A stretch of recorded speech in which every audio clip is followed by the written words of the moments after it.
that's the place of, you know, the meeting grounds, right? So me and Julissa come across people every single day. And so we're talking about, like, you know, spreading the word, like, you know, it always says, like, Jesus started in his own community, right? Yeah. Like, everything is like there.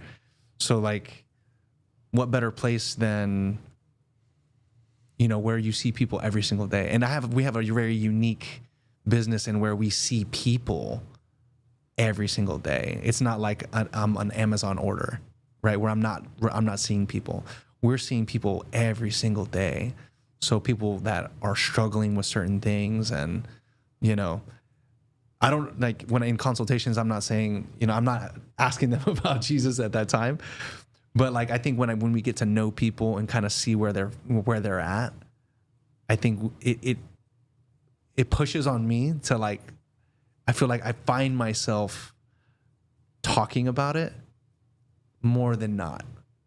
Like, it's somehow it just kind of leads into that conversation.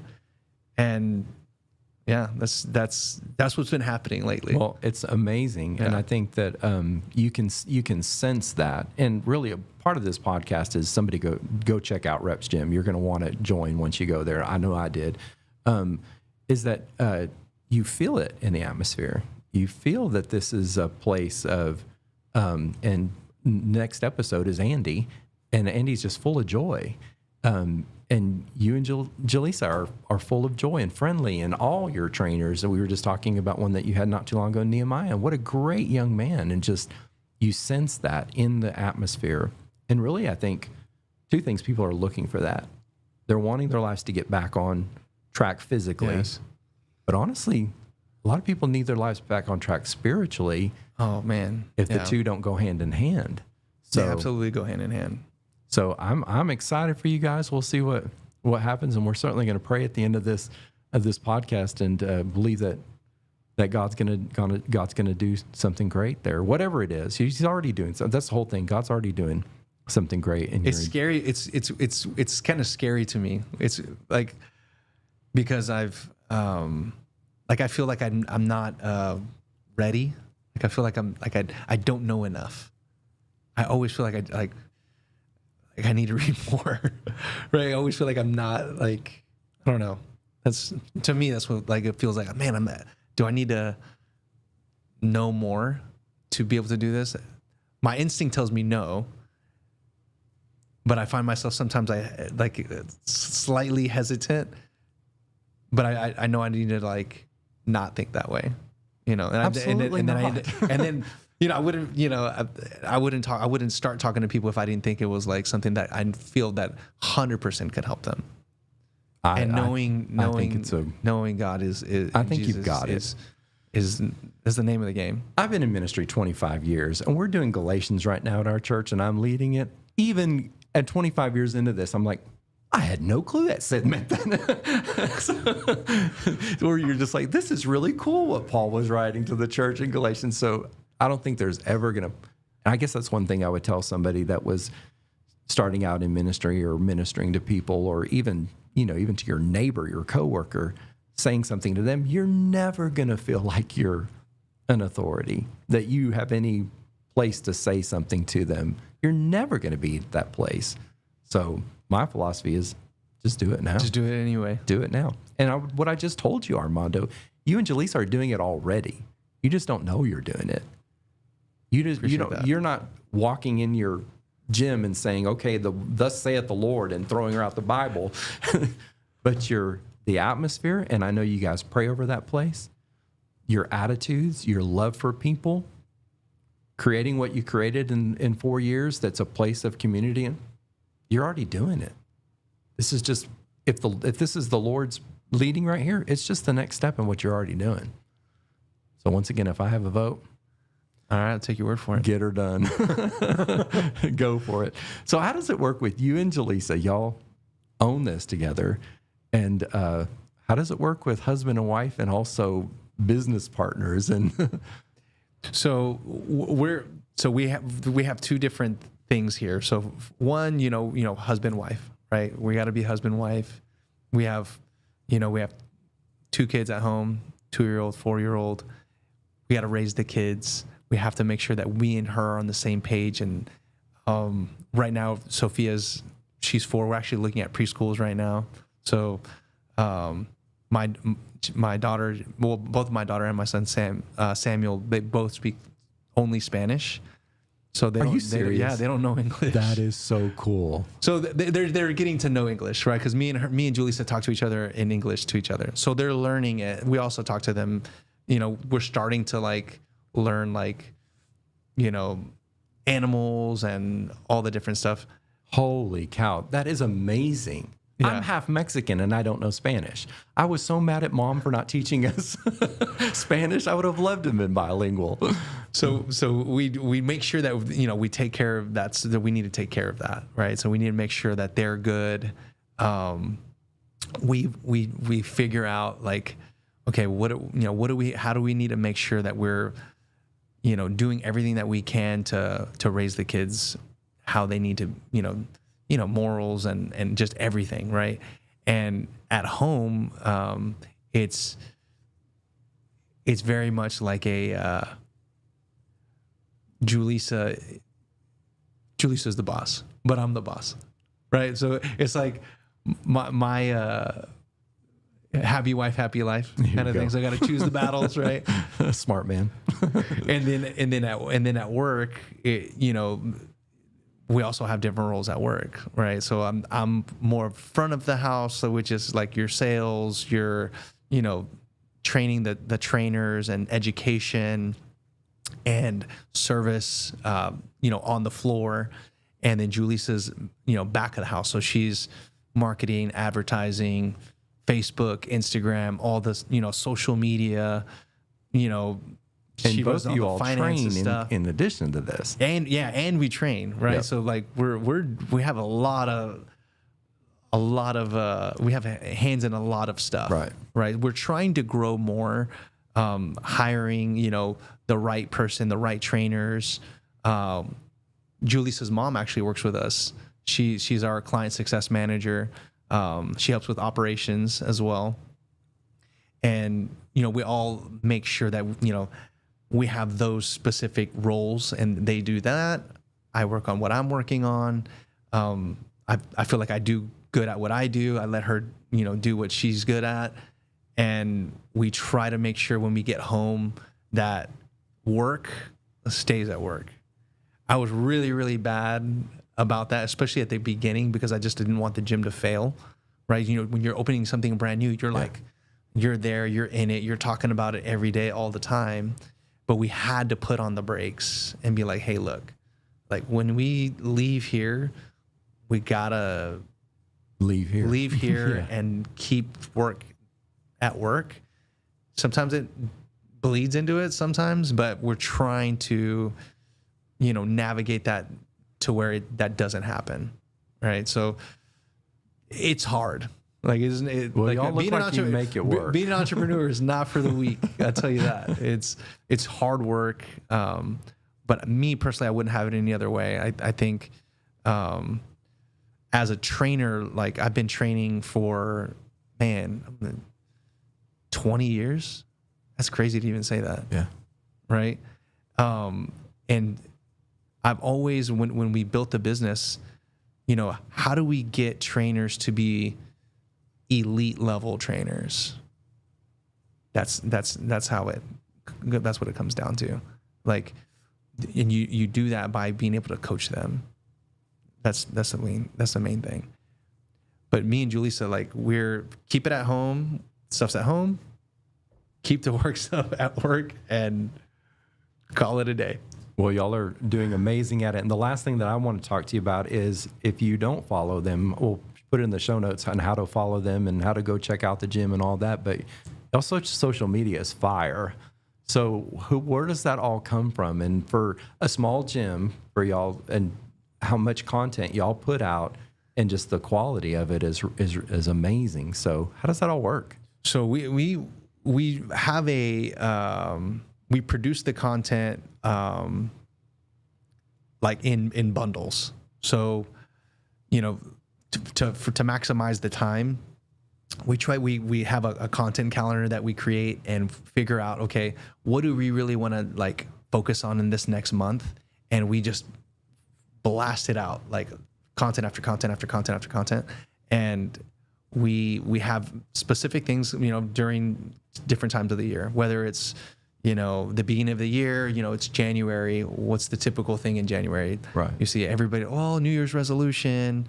We try to make sure that we don't like just follow that same mold of like, oh, just, you know, New Year's resolution.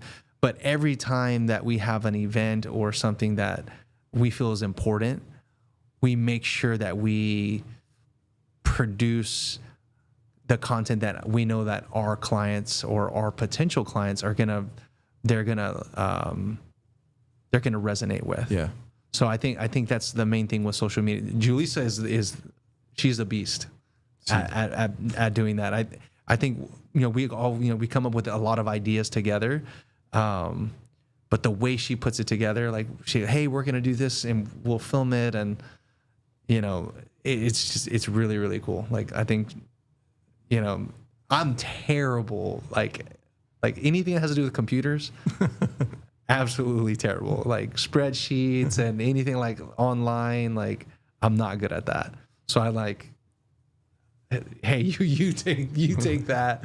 Well, she's knocking it out of the park for sure. So she'd much rather do that than, you know, train clients. So she has a handful of training clients. She's really leaning into that position a lot more. And then me, I love being with the people. I'm a people person. I could never have a typical, you know, office job, being at a cubicle somewhere. Like my entire career, I graduated from University of North Texas. My degree's in health promotion. It's a biology, exercise science degree, and like I wanted to use that. Use the degree. How many people do you know they go to college and, you know, they have what X degree and they don't even use it? It's like, yeah. So for me, it was like, okay, how are we gonna navigate this? Yeah, let's lean into what we know, and then, you know, Julissa also has a exercise. She has a science degree as well, and so for her, it was a way for her to help people as well. So that's how we both love it. We were both passionate about it when we opened the gym. You know, obviously it was like she didn't want to do it, but she had really she put faith in me.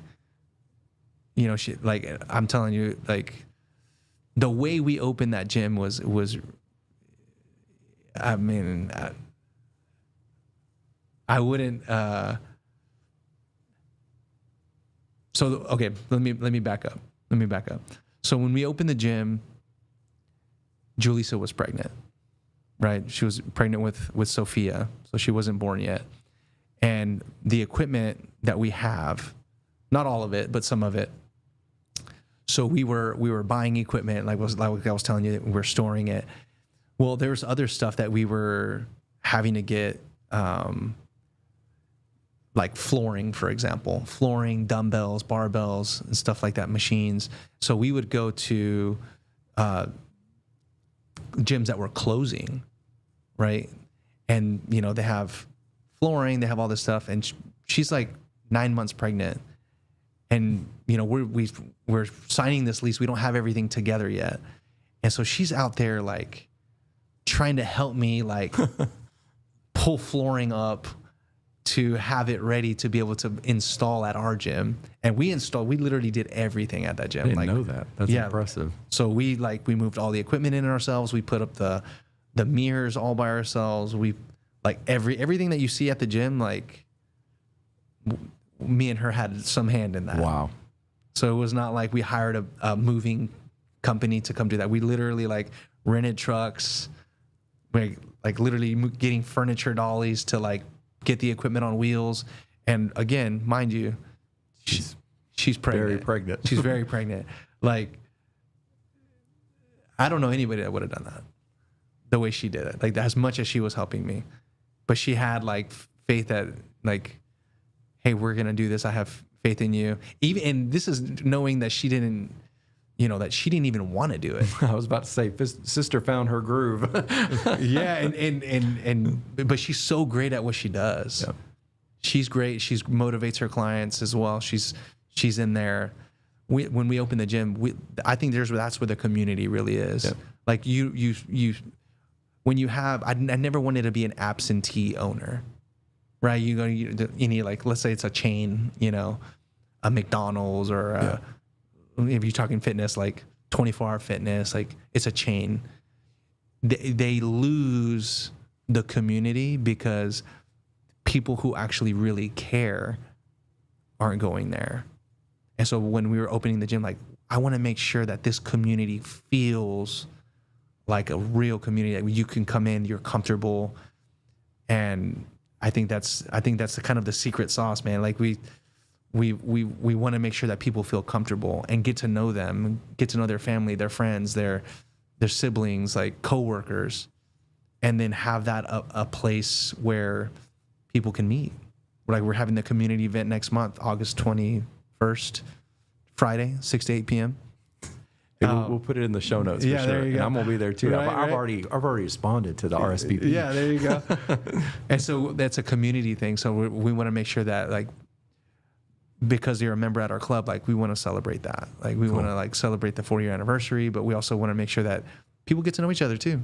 I like, because that's what keeps people going. Most people, the reason they stop going to the gym is because they lose motivation, and or they don't know anybody. Yep. So when you don't know anybody and you lose motivation, you think you're alone. And when you think you're alone, a lot of times you have self-doubt, and that tends to bleed into, well, I can't do it. Hey, I'll do it tomorrow. Hey, I'll start next Monday. How many times have people said that? Lots, I'll start next week. Yeah. I'll start next week. So we want to try to get in front of that. And I think we've had a really good community that stayed with us for pretty much most of our members have been there for a long time, like since almost day one. Nice. So we don't have a lot of what you call in the industry churn. There's not a lot of people leaving, like you see at the big box gyms, like someone signs up and like 10 people are leaving at the same time. It's like this big, right. They call it churn. So our churn rate is very, very low. So that means we're doing a good job. People are seeing results. They're liking they're liking the workouts. They're liking the community, and that's what keeps them coming back. Well, I'm a believer on that, and y'all's rates are great, and your equipment's amazing. So it's, like I said, it's a small atmosphere, community atmosphere. I go at the end of the day, like end of the work day, and so those big box ones are zoos then. Oh yeah, it's and super you packed. can't get. I mean, if you get to one machine, maybe two, you're lucky. And I can do my whole routine, and it's busy. The gym's busy. There's lots of people in there, lots of training, but you can get to anything. So we'll obviously tag you guys in the show notes and everything on that. So, Sure. Well, Armando, thank you so much for appreciate it. being Thank on you for this. having We're me. going to pray as we close out every podcast with prayer. Will do. And if you don't mind, I want to pray for you guys and just believe that whatever God's got for you next is going to just going to come to pass. So let's go ahead and pray. All right, All sounds right, good. Lord Jesus, thank you for today. And so, Lord, right now I lift up Armando and Jaleesa right now to you. And whatever your plan is for them, we know it's good. The word declares that his and Jaleesa's steps are ordered by the Lord. The word also declares that everything they set their hand to prospers and gets better. And the word also says that you order their steps with your word. And so I bless them right now. I bless Reps Gym and what you've created there. And I declare whatever is going to come next, it's going to be by you. And if it's this property across the street, that they'll hear your voice and they'll know, and all those details will fit into line. And right now we just pray for that one that might be struggling out there, who may be overweight and unhealthy and lonely maybe. And maybe what's something they saw today bore witness with them and would be a spark to eat better, to get back to the gym, to follow the Lord. And so, Lord, I ask you just to continue to cause Armando and Jaleesa's ministry. It's a ministry, God. I believe what you've given them is a ministry. Would continue to reach hearts, to reach lives, to let people know that they matter and that they're valuable. And whatever you have for them in the future, I know it's going to be good. So, Lord, thank you for this time together. We bless you with it. We ask you to cause our words to be life and healing to somebody out there that might be struggling and need encouragement. In Jesus' name we pray. Amen. Amen. Armando, thank you so much for Appreciate being you a having part of me this. here. And Yeah. I'm glad we finally fit it together. And it's been a know. couple of months ago that I asked you, and we finally fit it together. And so I'm honored to have you in the appreciate you studio. having me. Need me back anytime? I'm right up the street. Sounds good, man. You got a lot of good insight. Hey, thank you so much for joining us and being a part of this. Look forward to the next ones. There's kind of a theme coming up. Armando kicked it off with what God has given us on the podcast for the next few ones. So be on the lookout for those. They're going to be good. Great guests that love the Lord. So don't forget to go take back your joy. God's got something good for you. See you next time.